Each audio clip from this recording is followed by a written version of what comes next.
I heard the sound before I saw them. A thin, shaky whimper floated up from the steps, the kind of sound that makes your chest tighten even before your brain catches up. Midday sun spread across the porch boards, and heat shimmered off the gravel drive. When I opened the door, two small shapes flinched and then pressed into each other so tightly they looked like one.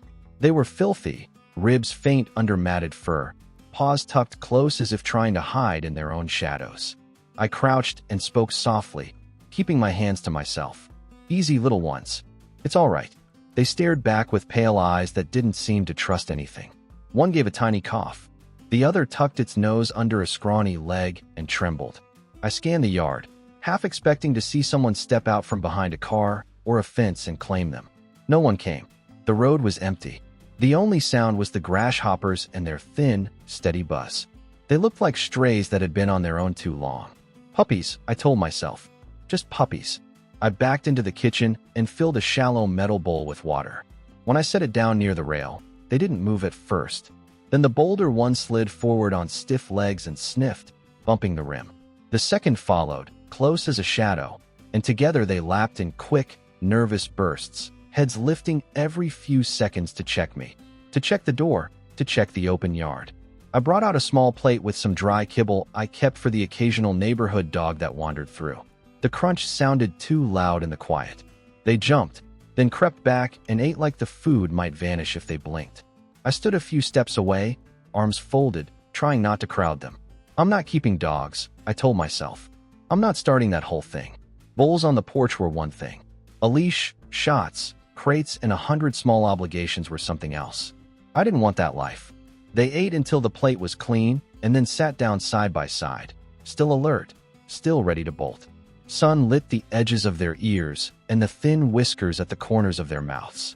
Up close, I noticed their legs were a little long, their paws broad for their size, their muzzles a touch more tapered than most pups I'd seen. Maybe shepherd mixes, I thought. Farm dogs tossed out by somebody who couldn't keep them. It made me mad to even think it. I stepped back into the house and left the door cracked. If they wanted shade, they could have it. If they wanted distance, they had that too. I sat just inside, where I could watch them without staring. The braver one tested the first step, then the second, and stood there, sniffing the air as if it had turned new. The shyer one stayed low, eyes never leaving me. It didn't cross the threshold. Neither did I invite them. A hard line is easier to hold if you draw it early. After a few minutes, they curled right there on the top step, pressed together so tightly their sides rose and fell as one thing. I waited for an owner's car to roll up, a frantic voice to call two silly names, and scoop them away. The gravel drive stayed empty. The sun slid a little west. The heat softened. I checked the fence line, the ditch, the stand of scrub behind the shed. No prints, no broken branches, no sign of a larger dog. Just two small castaways sleeping like they were afraid to wake up in another bad place.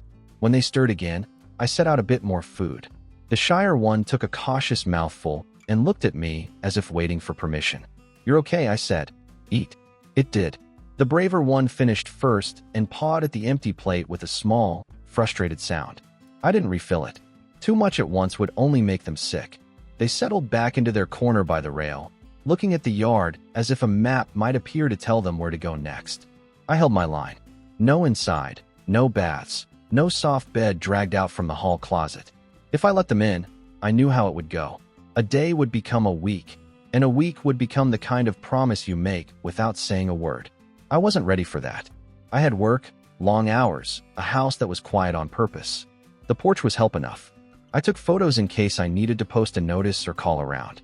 In the pictures, their faces looked older than their size, eyes too serious, ears tipped forward like they were always listening for trouble. I sent one to my neighbor with a quick note. "You seen anyone looking for pups?" He hadn't.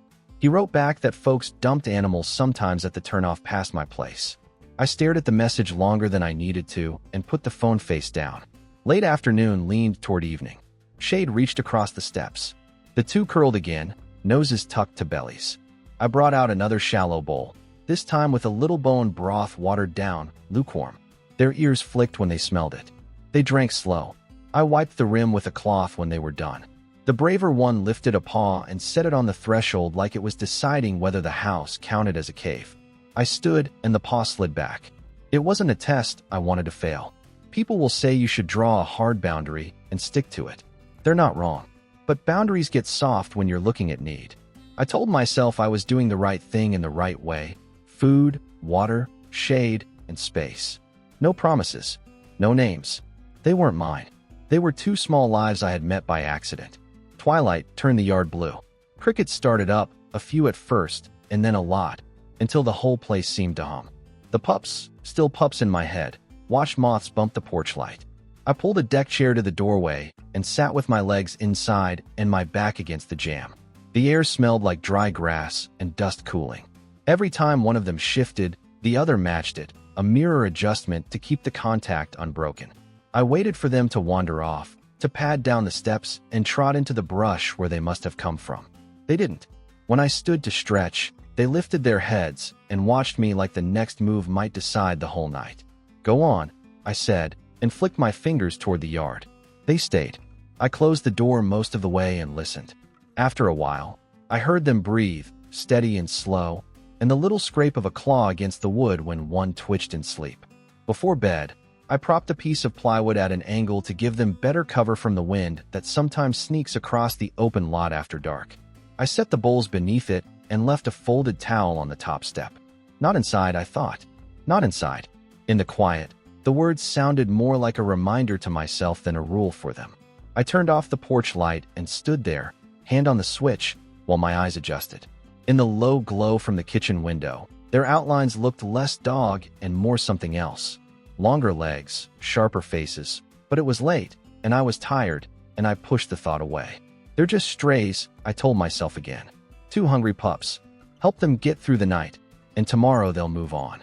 They didn't move on.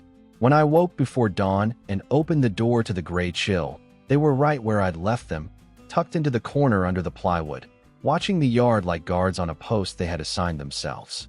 They stood when I stepped out, tails low, ears high, waiting to see what I would do next. I poured fresh water and scattered a small handful of kibble, careful not to turn kindness into a habit I couldn't undo.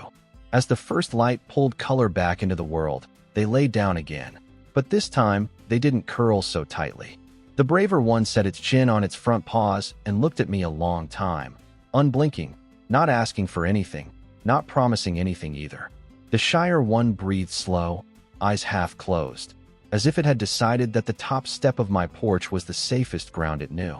I went inside to make coffee and stood at the counter, listening to the drip and the small sounds outside, the tags of the bowls, the soft shift of paws on wood. I told myself again that I wasn't keeping dogs. I said it out loud to hear how it sounded.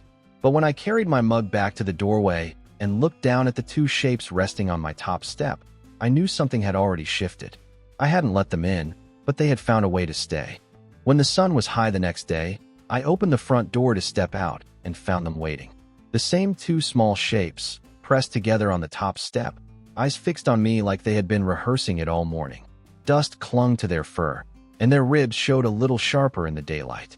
I stood there for a moment, hand on the doorframe, not sure if I should be glad or uneasy. "You're back," I muttered, though I knew they couldn't answer. They tilted their heads at the sound of my voice. The braver one gave a short yelp, a sound that landed somewhere between demand and plea. The quieter one stayed low, ears half folded, but its eyes followed every movement I made. I sighed and rubbed the back of my neck. I had hoped they would wander off overnight, find wherever they belonged, but instead they had made my porch their chosen ground. I told myself again that I wasn't keeping dogs. I meant it. But turning away while they sat there thin and hungry wasn't something I could do. I went back inside and filled the same shallow bowls as yesterday. Water in one, kibble in the other, with a little broth poured over to soften it. When I set them down, the pups moved quickly, crowding the plate with urgent noises, their shoulders bumping as they ate. They didn't look up, not once, not even when the floor creaked under my weight. They were too busy trying to get enough. Watching them stirred something I didn't want to name. I had seen stray dogs before, helped a few along, but this was different. These two acted like they didn't have another option. When the food was gone, they licked the bowl clean and pawed at the wood, hoping for more. I held firm and carried the plate back inside. Too much at once would only make them sick. They sat back, jaws working, eyes on me as though deciding if I was more than just the hand that brought food. For a long while they lingered on the step. Every time I glanced out the window, they were still there, sometimes curled together, sometimes sitting upright like sentries. I tried to busy myself with chores, telling myself they would leave when they realized there was no more food coming. But when I took out the trash, they were waiting. When I carried in firewood, they were waiting. Each time, their eyes followed me, and I felt that pull between wanting to help and not wanting to cross a line. By late afternoon, I gave in enough to pour a little more water and scatter a handful of kibble. They tore into it as though it had been days, not hours, since the last meal. I leaned against the porch post and watched, arms folded, fighting that quiet urge to bend down and touch them, to reassure them. I didn't. I kept the distance. The porch was theirs, the house was mine. That was the rule. Evening fell with a steady breeze, carrying dust across the yard. The pups stayed, huddled against the rail, ears flicking at every sound from the fields. I tried clapping my hands, saying, "Go on now, find your way home." They didn't move. The braver one looked at me, head tilted, as if it understood the words but refused the command. The other lowered its head between its paws and stayed put. When the first stars showed, I dragged the deck chair to the doorway again. I told myself I'd sit there only long enough to make sure they wandered off before midnight. But they didn't wander. They shifted, stretched, and finally curled into each other like before, their breathing slow and even. The night sounds filled the yard, the hum of crickets, the call of a night bird, and I stayed where I was, watching them through the dim light. I closed the door most of the way, but I couldn't shut it tight. Some part of me wanted to hear if they moved, if they left, if they cried. Lying in bed later, I caught myself listening for them through the walls. Now and then I thought I heard claws scrape the wood or the low sigh of one settling in. I told myself again that I wasn't keeping dogs. But even as I drifted toward sleep, I knew I was already waiting to see them when morning came. By the third day, I had stopped pretending it was an accident. Each morning when I stepped onto the porch with my coffee, the two of them were already waiting. Sometimes they sat pressed together on the top step, eyes fixed on the door. Other times, they were stretched out in the yard, but as soon as the hinges creaked, their heads lifted, ears forward, watching me like sentries on duty. I tried to tell myself they would move on once they realized the food wasn't endless. But instead of leaving, they settled in deeper. Their paws left faint prints along the path to the gate. By the end of the week, those prints were so many they had worn a faint trail through the dust. They had made my porch their center. They grew bolder in small ways. The braver one started running toward me when I came down the driveway, meeting me by the gate before I even reached the house. The shyer one followed a few steps behind, keeping its distance but never too far.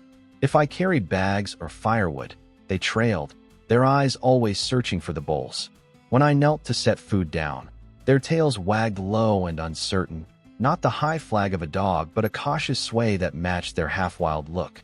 Each day, I repeated the same promise to myself: don't let it become a routine. But it already was. Morning water, evening handful of kibble softened with broth. I rationed it carefully, afraid of making them dependent, but I also knew I couldn't stand the sight of them hungry. The contradiction weighed on me. Every time I poured food into the dish, I felt both relief and guilt. In the afternoons, they started waiting by the fence line. If I drove into town for supplies, I'd see them as soon as I turned back into the drive. Two shapes rising from the shade, ears perked, eyes following the truck. They didn't bark, didn't run off. They just waited, patient and steady, like they had nothing else in the world to do. I noticed changes in their bodies.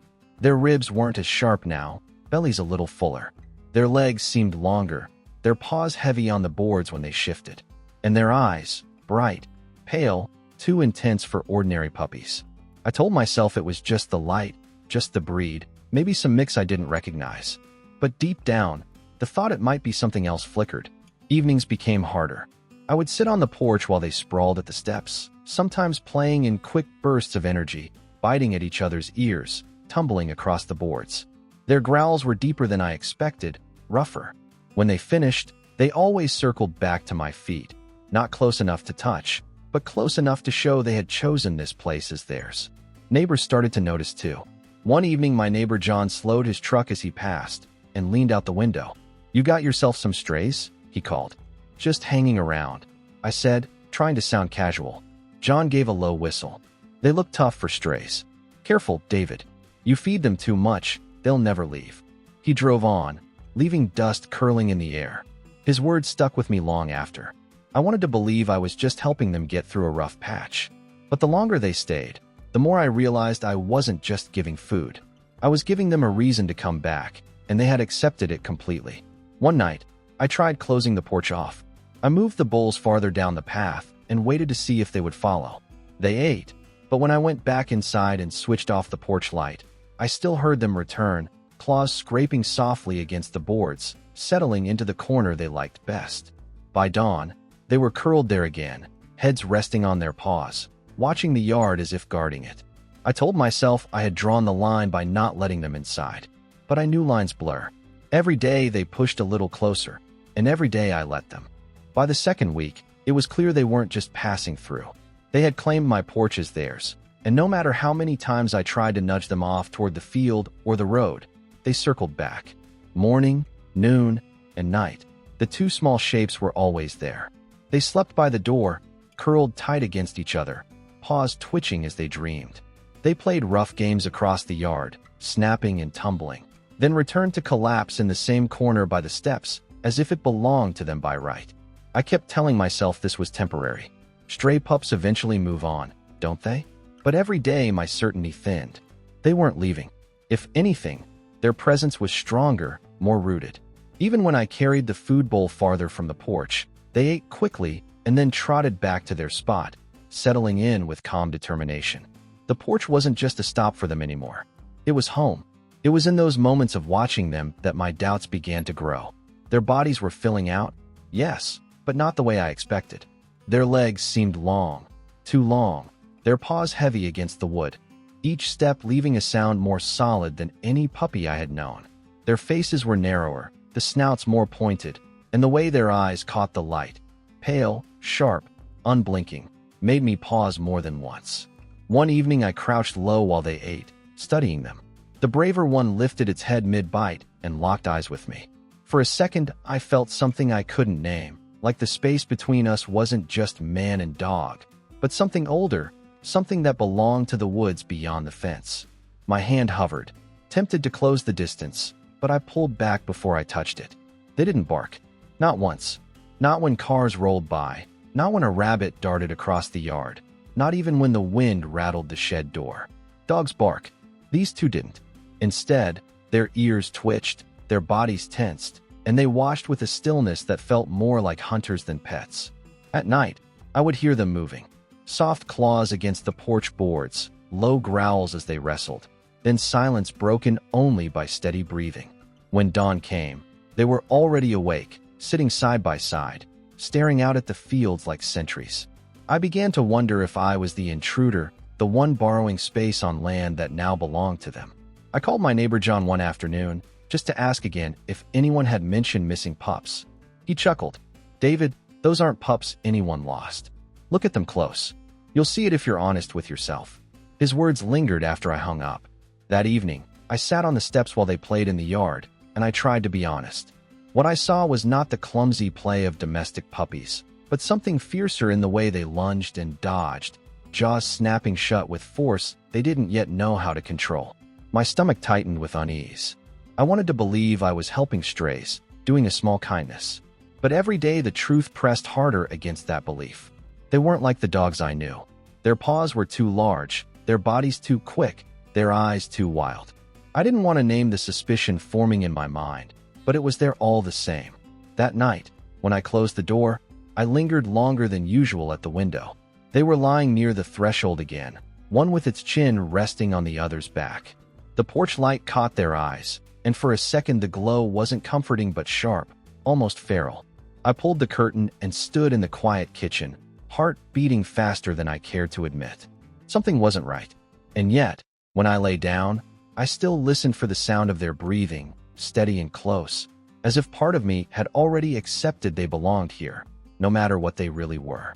It was late afternoon when John's truck rolled up the drive, tires crunching over the gravel. I had just poured a bowl of water for the two little ones, who were sprawled across the porch as if they owned it. At the sound of the engine, their ears shot up, bodies stiffening. They didn't bark, but their eyes followed the truck all the way until it stopped. John stepped out, wiping his hands on his jeans, and gave me a long look before his gaze dropped to the animals at my feet. He squinted, then let out a low whistle. "David, those aren't puppies." I laughed weakly, more out of habit than certainty. "Come on, John. What else would they be? They've been here every day for 2 weeks now." John walked closer, boots thudding on the steps. He crouched a little, careful not to get too close. "Look at them. The paws, the length of their legs, those snouts. And their eyes. Hell, you can't miss it. They're wolf pups." The words hit harder than I expected. I felt the air leave my lungs. Wolf pups. I looked down at them again, suddenly seeing every detail I had ignored. The sharpness in their play, the way they moved in perfect sync, the wild intensity in their gaze. My stomach turned cold. "No," I muttered, shaking my head. "They're just strays. Somebody dumped them." John straightened, crossing his arms. "You've been feeding them, haven't you? That's why they're still here. You've already tied yourself to them. And now you've got a decision to make. You can't keep wolves on your porch, David. They don't stay little forever." The pups moved closer to me, brushing against my boots as if they sensed my unease. The braver one sat, head tilted up, watching my face for any clue. The shyer one leaned into its sibling, never straying too far. I bent slightly, running a hand through my hair, torn between two truths. They weren't mine, and yet they had chosen me. "What am I supposed to do?" I asked, my voice quieter than I meant. "I can't just throw them out now." John's expression softened a little. "You call wildlife services. Or a rescue center. Let the professionals raise them right, the way they're supposed to be. Out here, they'll end up too used to people. That's no good for them. Or for you." I didn't answer right away. The thought of handing them over twisted something deep inside me. For all the weeks I had drawn lines. No inside. No promises. Those lines had blurred until now they were almost gone. They depended on me, whether I wanted them to or not. John clapped a hand on my shoulder. "I'm not saying it's easy, but you've got to think about what's best.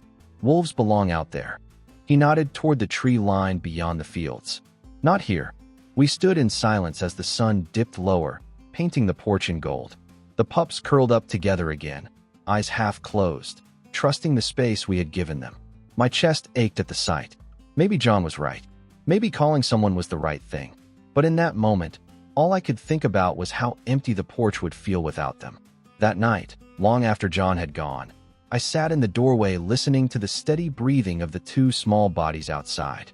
Wolves or not, they had chosen my porch as their place. I didn't know what tomorrow would bring, whether I would make the call or not, but I knew one thing for sure. Whatever happened next, I was already responsible. And that responsibility was heavier than I had ever expected.